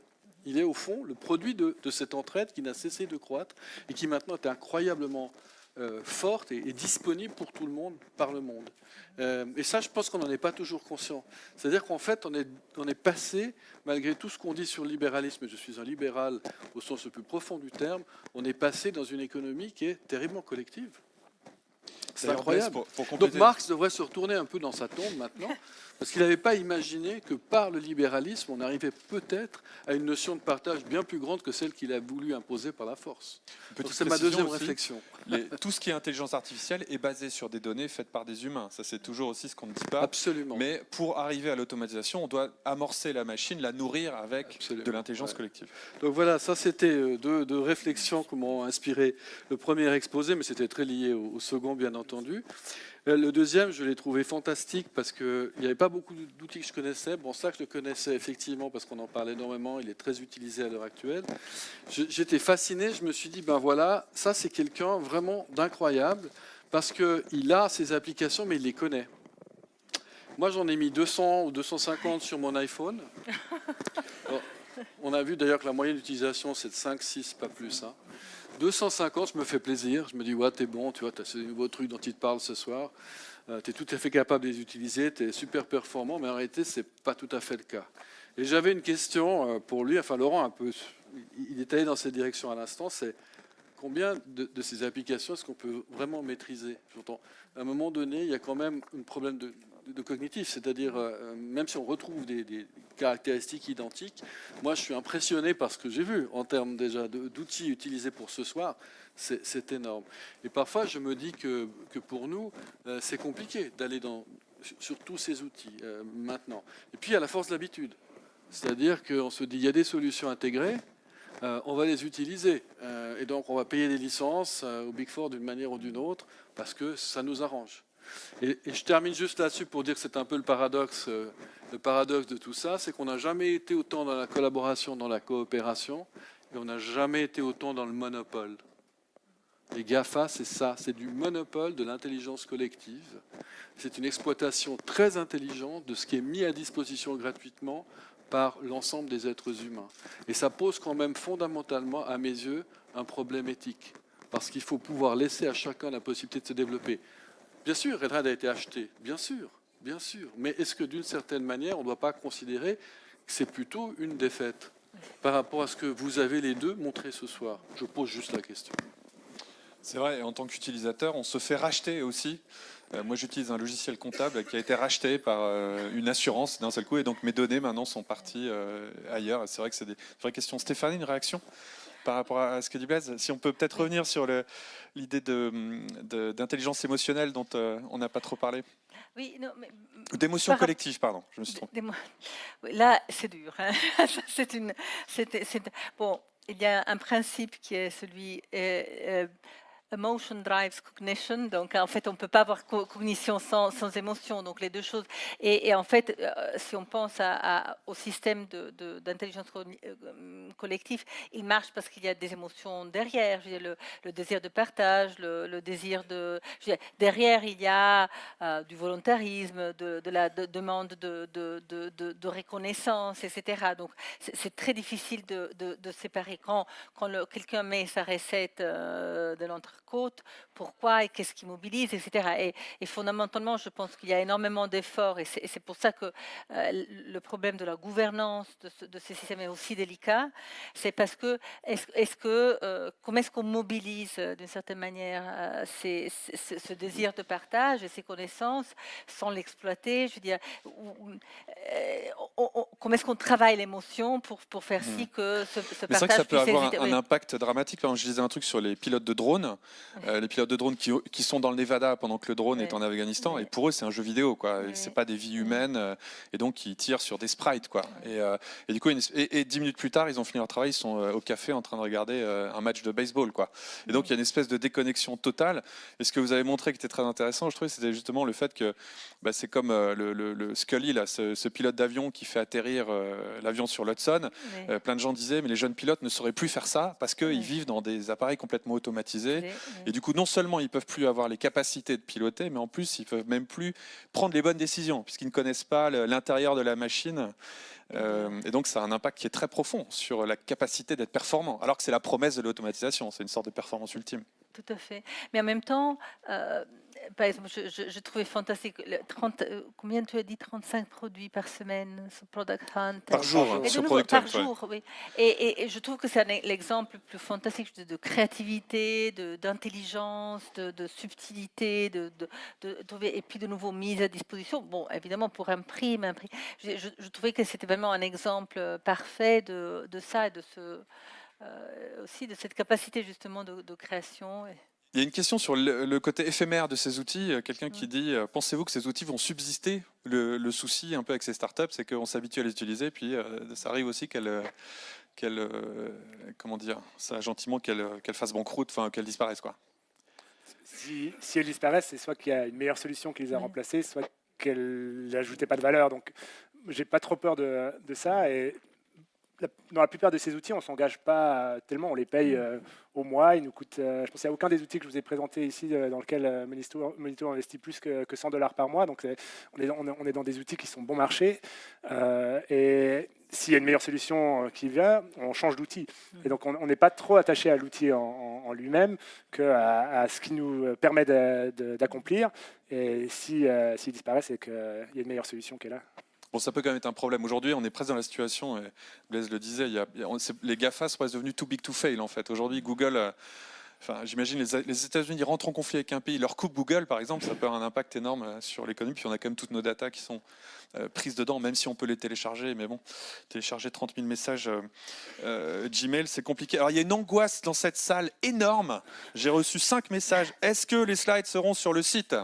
Donc oui. Les slides de Pascal et de Stéphana seront sur le site. Et Pascal, vous pouvez même le retrouver sur Medium. Vous tapez son nom et il a déjà des listes de tout un tas de produits. Donc c'est bon, vous pouvez... les pharma feront peu de chiffre d'affaires avec les antidépresseurs et les anti-anxiolytiques. Ce soir, vous aurez vos slides. C'est promis. Il y a des gens qui essaient de ramener le débat sur le côté très concret des métiers du futur. Alors on intègre un peu tout ça, donc on voit l'entrepreneur un peu augmenté par tous ces outils, capable d'écouter les clients du bout du monde. On entend avec Stéphana ces deux façons d'augmenter la performance de l'employé à travers un meilleur réseau, une meilleure collaboration et puis des meilleurs outils. On a Blaise aussi qui peut-être pourrait représenter, parler de l'automatisation. Bon, où est-ce que ça va selon vous, ces métiers du futur? À quoi ça va ressembler? Non, je ne sais pas si je suis un spécialiste, mais il se trouve qu'au BIT, il n'y a pas très longtemps, j'étais avec des gens d'eBay, puis qu'on a eu cette discussion, au fond, à quoi est-ce que ça sert, ces outils qu'on vient de voir. Et toute la démonstration qui était bien faite, d'ailleurs, c'était de montrer que comme PME, on ne peut pas s'en passer, pour les raisons qui viennent d'être évoquées. C'est-à-dire à la fois pour moduler le service qu'on veut offrir, hein, pour le différencier au fond d'autres, pour se faire connaître, c'est absolument fondamental. Moi, je suis encore frappé par le nombre de PME qui ont fait un choix délibéré, que je respecte, mais je ne comprends pas, qui consiste à ne pas être présent ou être très mal présent sur le web. Le nombre de fois où je tombe sur des sites où la dernière information mise à disposition remonte il y a 3 ans en arrière, c'est catastrophique. Je me dis, si ces gens-là ne sont pas capables, pas fichus, de présenter la dernière info, comment est-ce qu'ils vont être capables de me présenter le dernier service, celui qui est à la pointe, et c'est celui qui cherche pourtant à me vendre.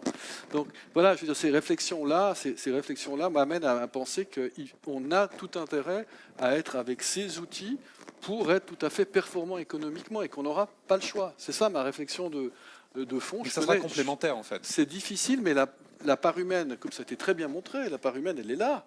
Il est fondamentalement là. Ce qui change, c'est toute une série de choses qu'on faisait peut-être à titre très personnel autrefois, qui peuvent encore marcher dans un certain nombre de cas, mais qui objectivement, dans le monde dans lequel on est déjà maintenant, si elles ne sont pas utilisées, me semble créer un certain danger autour d'entreprises. Stéphana, tout le monde parle un peu de ces métiers qui disparaissent. Vous vous dites aussi qu'il y a ces nouvelles capacités qui apparaissent, par exemple celle de faire des choses ensemble. C'est ça qui vous rend optimiste. Oui, je ne veux pas esquiver la question sur le métier, mais ce qui est sûr, ce qui est certain, c'est le process de travail. Ce qu'on voit, c'est le fait d'avoir plusieurs métiers, de changer de métier. Ça, je pense que tous les entretiens qu'on fait avec des personnes, disons, de 25 ans, etc., je crois qu'ils ont vraiment très bien intégré le fait qu'il y a bon, ils peuvent en parler en conditions de mauvaise humeur, ils parlent de précarité, conditions de bonne humeur, ils parlent d'opportunité. Mais ce qui est clair, c'est l'idée de dire, bon voilà, ça va être changeant. Et je sais que ça va être changeant. Et je sais qu'en plus, je vais devoir composer probablement plusieurs métiers en même temps. Même. Et je pense que ça, c'est aussi une composante. Alors, ce qui ressort toujours, c'est bon, les métiers répétitifs, les métiers de plus bas niveau, certains métiers manuels, etc., vont disparaître. Et par contre, les métiers créatifs, etc., vont retourner. J'essaie souvent de me dire, mais qu'est-ce qu'on veut vraiment dire là derrière? Parce qu'il y a plein de métiers justement qu'on considère mal payés ou moins payés, etc., qui sont les métiers de type social, humain, etc., qu'on sait au contraire vont être très présents. Je veux dire, tous les métiers de l'aide à la personne, ça on sait qu'ils vont continuer. Donc je ne pense pas que ce soit juste une division, disons, de niveau ou de classe, mais il y a d'autres composantes ensemble. C'est une réorganisation. C'est une réorganisation. C'est vrai que quand on voit tes outils, des fois on se dit, bon, il y a certaines choses que un certain niveau de web design n'est plus nécessaire. Si je peux avoir un template Airbnb, pourquoi, etc. Mais on sait aussi qu'après, il y a d'autres contenus qui doivent être créés. La chose qui me frappe en ce moment le plus, c'est la création de contenu. Je trouve que là, il y a une explosion de demandes, de savoir créer, et que tout le monde, et on attend que tout le monde sache créer des contenus et des contenus communicationnels. Ça permet de faire la transition. Il y a quelqu'un qui demande la question, tous ces outils ne risquent-ils pas de faire disparaître l'entrepreneur même? Pascal. C'est tout l'inverse, parce que l'entrepreneur a toujours eu ce problème dans les dernières années, que l'entrepreneur, c'est souvent à la base quelqu'un qui a une idée, qui cherche à l'exécuter au mieux, et qui doit, pour faire ça, s'associer à des gens qui peuvent exécuter sa vision. Et aujourd'hui, ces outils-là, ils permettent à un entrepreneur d'exécuter la première étape de son idée beaucoup plus facilement. C'est les outils que je présentais qui permettent de créer sans coder. Il y a des questions sur la méthode agile aussi qui viennent. Donc c'est ça, c'est l'idée de pouvoir essayer des idées très vite et de les mettre en place sans que ça coûte très cher. Exactement. Et du coup, moi je ne pense pas que ces outils qui nous permettent de créer sans coder font qu'il y a moins de boulot pour les développeurs. Ça fait juste qu'on fait travailler des développeurs sur des choses qui ont vraiment du sens, plutôt que parce qu'on a déjà testé l'idée en amont. Et donc, et surtout, il faut beaucoup de développeurs pour créer ces outils qui nous permettent aussi de travailler plus efficacement. Donc non, ces outils, c'est magique. Ça rend beaucoup plus facile d'être entrepreneur aujourd'hui. Donc il y a peut-être plus de compétition, mais ça c'est bien. Et ça permet de tester une idée beaucoup plus facilement. Et après, c'est l'exécution sur une idée qui est validée qui fait la différence. En même temps, ça complique aussi la vie. Je me rappelle discuter il n'y a pas longtemps avec Fabienne Le Tadic, qui est la patronne de l'innovation de SIGPA, et qui disait, mais pourquoi est-ce que finalement si peu d'entreprises écoutent leurs clients? Elle dit, oui, mais ils n'arrêtent pas de nous dire ce qui ne marche pas. Donc on écoute le client, puis après on a plein de boulot. Bon, c'est ça, bien sûr, alors que c'est son métier justement d'écouter les clients. Et ce qui est intéressant, c'est que vous êtes très, du coup, cadré en ligne avec les besoins des clients, et vous êtes très à l'écoute. Il y a alors une question qui vient toujours, et qui est là dans plusieurs messages, quand les gens qui travaillent dans des grandes entreprises se projettent sur ces outils, ils disent « Ah, mais c'est du cloud américain, où sont mes données, etc. » Par rapport à ça, qu'est-ce que vous en pensez par rapport aux problématiques de vie privée? Et puis, certaines entreprises dans la salle sont peut-être régulées, comme les banques, par exemple. Qu'est-ce que vous avez à dire là-dessus? Je ne sais pas, deux choses. La première, c'est que Ça me réjouit parce que ça me donne à moi un avantage compétitif sur ceux qui se privent de ces outils. La deuxième, c'est que peut-être qu'on se prive trop de ces outils. Enfin, je comprends bien qu'il y a une panoplie de choses qui sont régulées et pour lesquelles on ne peut pas se servir d'outils de cloud, mais je pense que ça ne veut pas dire que n'importe quelle... Je pense qu'une banque, elle peut utiliser une bonne partie de ces outils pour certaines de leur activité, même à l'interne, ou pour faire des tests utilisateurs. Je pense que là, il n'y a pas de souci d'utiliser ces outils. Alors, il y a Blaise, donc il y a des membres qui ont mon numéro de téléphone, qui m'envoient des messages. Est-ce que l'affaire pourrait nous aider à faciliter l'identification des outils et leur implémentation pour aider les jeunes et vieilles entreprises à trouver des solutions pour améliorer leur productivité? Je crois que Pascal a une proposition de mandat de consulting en sortie de scène. Une question pour Blaise. Ça, c'est une réflexion un peu philosophique, mais je la trouve vraiment très pertinente, très intéressante. Comment se fait-il qu'on parle d'intelligence collective au moment où on a l'impression que la société devient profondément individualiste? Qu'est-ce que c'est ce paradoxe qu'on voit, par exemple, dans la politique de grandes ex-démocraties de l'autre côté de l'Atlantique? Il y a toutes sortes d'explications à cela, et je pense qu'il y a des mouvements contradictoires. L'une des explications, celle qui est d'ailleurs donnée par Servine, c'est de dire qu'au fond, la prospérité rend l'entraide moins nécessaire. Et que cette idée d'individualisme est très récente dans nos sociétés. Après tout, c'est vrai, hein, et la Suisse était une société pauvre il n'y a pas si longtemps. Je pense que la notion d'entraide était naturelle. Hein. Pensez à ce qui se passait dans les campagnes. On ne remettait même pas en cause cela. Ça ne veut pas dire qu'on essayait de brider forcément la capacité individuelle à améliorer la situation, mais elle avait toujours une connotation collective. La survie passée par la collaboration.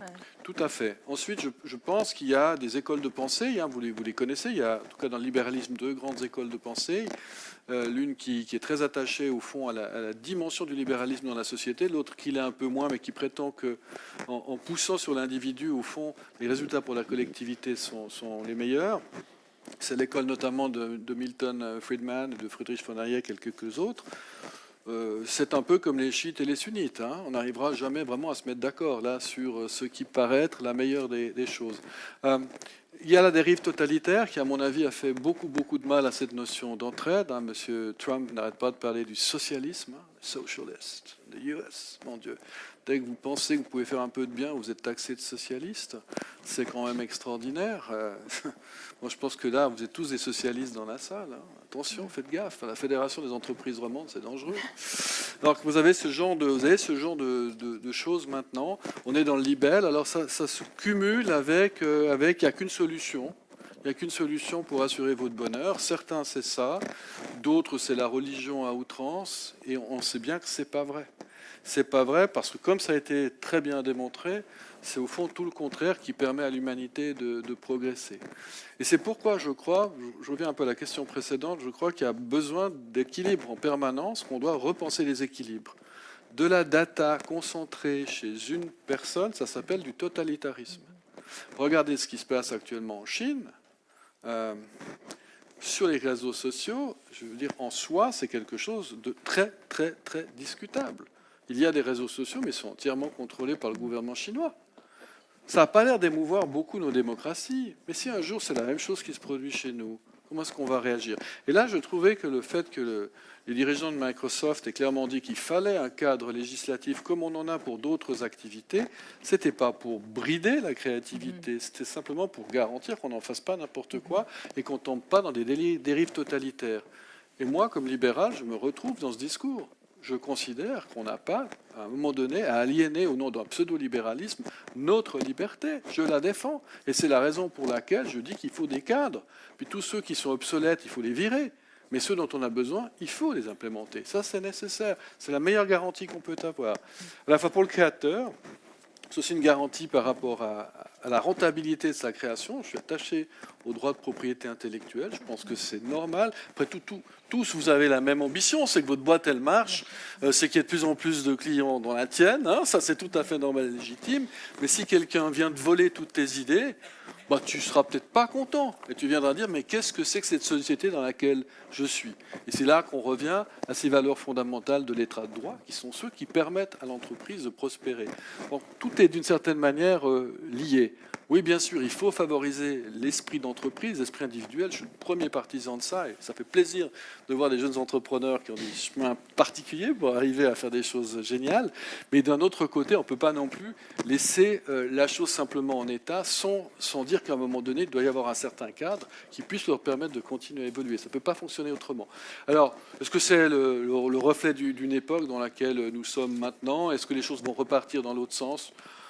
Peut-être, au fond. Moi, je ne souhaite pas non plus qu'elles aient et vraiment ardemment, qu'elles aient vers le totalitarisme. Moi, je trouve qu'il y a un grand danger totalitaire dans la pensée, dans le cumul des données à l'heure actuelle, et que c'est nous, humains, qui avons les clés pour dire non, hein, personne d'autre. C'est vrai que l'éthique est la grande absente de ce débat.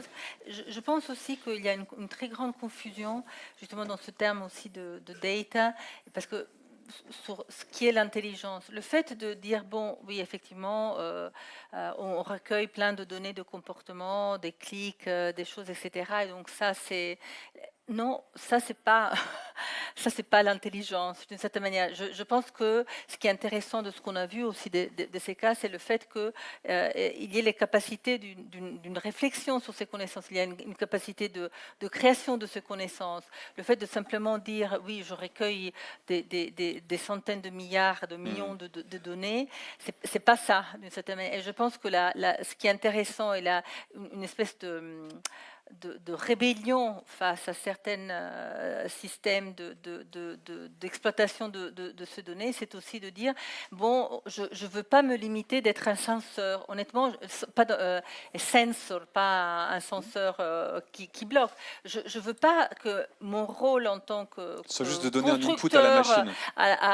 De constructeur de système est celui de, puisque je passe dans cette cellule-là, ou parce que j'ai accéléré avec mon téléphone, c'est ça ma contribution. Non, je suis plus que ça. Et je crois que on a l'épreuve du fait, et je pense que aussi dans cette division entre individus collectifs, ça vient aussi parce que justement, comme vous avez dit, il y a 1 milliard de personnes qui sont sorties de pauvreté. Il y a des centaines de millions de personnes qui ont acquis des nouvelles voies et compétences d'expression.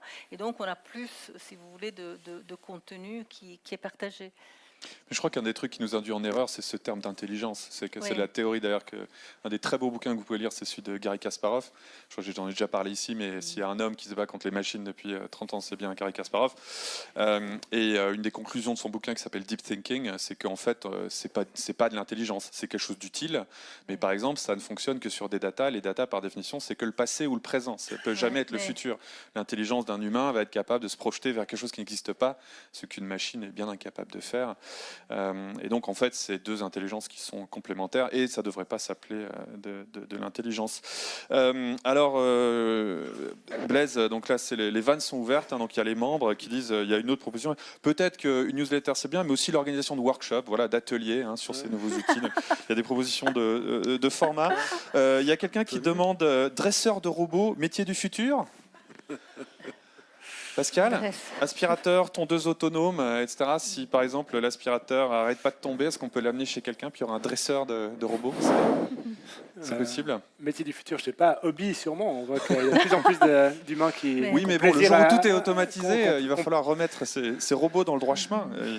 Ça sera peut-être un métier. En l'occurrence, je pense que c'est quelqu'un qui a vu, il y a une super vidéo qui s'appelle Dresseur d'algorithmes. C'est du design fiction, c'est des gens qui imaginent une fiction. C'est un étudiant hongkongais, je crois, qui a fait ça. Puis c'est assez rigolo, quelqu'un qui amène son Roomba, qui n'arrête pas, qui ne nettoie pas bien. Et donc il y a un monsieur comme ça qui a un bâton, puis qui n'arrête pas de taper le Roomba jusqu'à ce qu'il apprenne à faire rouler. Je pense que c'était un clin d'œil sur cette vidéo. Si les outils d'analyse de satisfaction des clients amènent au reprofilage des services offerts, que donnerait cette même démarche au niveau politique? Alors de nouveau, on prend de la hauteur. Et c'est la dernière question, on va finir là-dessus, une question légère. Cambridge Analytica, profilage. Est-ce que finalement, quel est le downside? Est-ce qu'il y a vraiment un downside à ce profilage peut-être? On va laisser la sphère politique de côté, mais le fait de voir les utilisateurs comme des numéros, de les voir comme un flux, comme ça, quelqu'un qui par exemple s'interrompt sur le site, vous ne savez pas pourquoi il a eu un problème. Quelle est peut-être la limitation de cette conscience de l'utilisateur comme une suite de chiffres, de pourcentages? Alors, Qu'est-ce qui vous manque dans l'évaluation de vos clients quand vous êtes sur ces outils digitaux? Je te rassure, c'est qu'on rencontre aussi nos utilisateurs en personne, on les appelle, on les comprend, et du coup, il y a tout un spectre de pure données, pure quantitatif ou pure qualitatif.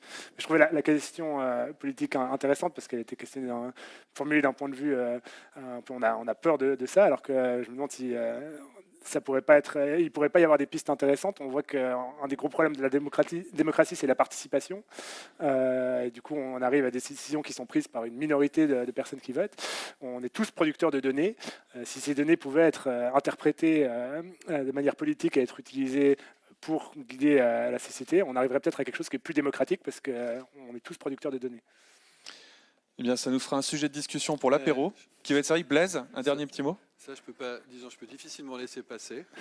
Mais ça ne m'étonne pas, je l'ai entendu ce soir. Alors, je vais quand même devoir réagir par rapport à ça. D'abord parce que l'analyse politique se fait en permanence. Les profilages, moi, quand j'étais député, on était déjà profilés. Donc, on sait pertinemment ce que vous êtes. On vous pose des questions. Maintenant, pour chaque élection, vous renvoyez sous forme électronique et on vous fait des synthèses pour dire, voilà, vous êtes plutôt à gauche, à droite, au centre, sur tel et tel point. Vous protégez l'environnement, vous ne le protégez pas. Pourquoi vous ne le protégez pas? Justifiez-vous au Seigneur. Ça a un côté un peu détestable, d'ailleurs, à un moment donné, parce qu'on commence à être dans l'inquisition. Au fond, on a le droit, à un moment donné, de dire qu'on n'a peut-être pas d'affinité avec un secteur en particulier. C'est pas pour cette raison-là qu'on sera le plus mauvais des élus. On n'a pas des élus qui ont la perfection en eux, qui vont présenter des capacités dans tous les domaines identiques. Bon, ça, ces jours, vous voyez bien de quoi je veux parler, effectivement. Il y a des faiblesses, c'est moi qu'on puisse dire. Mais de penser qu'on a des espèces de surhommes en politique, c'est juste une fiction, un mythe. Deux, alors s'il y a un truc que je déteste dans ce pays, c'est d'entendre dire que c'est pas assez démocratique. Ça, c'est vraiment n'importe quoi. Je savais, hein. Pour la bonne et simple raison que d'abord, 4 fois par année, vous votez les uns et les autres. Vous pouvez le faire par électronique. Vous pouvez le faire parce qu'on a regardé les anciens systèmes par papier, par correspondance. Puis vous pouvez encore aller, si vous en avez envie, au bureau de vote. Il y a 3 possibilités et il n'y a aucune excuse dans ce pays par rapport à la participation dans la vie démocratique. Alors après qu'on n'ait pas d'intérêt, ok, je veux bien. Quoique sur les sujets les plus importants, on a toujours eu des taux de participation qui étaient quand même très élevés. C'est vrai qu'on vote peut-être trop, on vote sur des trucs qui n'intéressent pas les gens, mais s'il y a une chose en comparaison internationale qui est sûre, c'est qu'en Suisse, on n'a pas d'excuse pour ne pas participer à la vie démocratique. Ça, c'est clair. Et ça, je tiens à le dire et le répéter, parce qu'il n'y a pas de déficit dans ce pays du point de vue démographique, il y a des excès de démocratie. Vous avez voté sur les vaches à cornes, ok. Moi, j'ai été interrogé pendant 10 jours sur le vote des vaches à cornes en Suisse, par des collègues de l'étranger qui m'ont dit, vous êtes bien, vous sentez bien en Suisse? Ah, bon, ben on vote. Et on a le droit d'aller voter, ou de ne pas aller voter. Ce que voulait dire Pascal, c'est qu'on peut faire encore mieux, et c'est vrai, on peut toujours faire mieux, même si on part de très loin par rapport à d'autres pays. Ça me rappelle l'anecdote, il y a un article, non, ils vont aller se battre après, en dehors de ça, ne vous inquiétez pas. Ça me rappelle un article de The Atlantic qui racontait qu'il y avait des empereurs romains qui, pendant qu'ils faisaient leur speech pendant les élections, positionnaient en fait dans le public des gens qui mesuraient le niveau d'applaudissement, puisque l'audience était composée de gens de différentes régions, et qui en fait leur faisaient un rapport en leur disant tiens, ça c'est un argument qui est bien passé après telle personne. Puis voilà, le titre de l'article c'est les applaudissements, les big data de l'Antiquité. Comme quoi, on tourne un peu toujours autour des mêmes thèmes. Je voudrais qu'on applaudisse nos intervenants. Merci beaucoup à vous.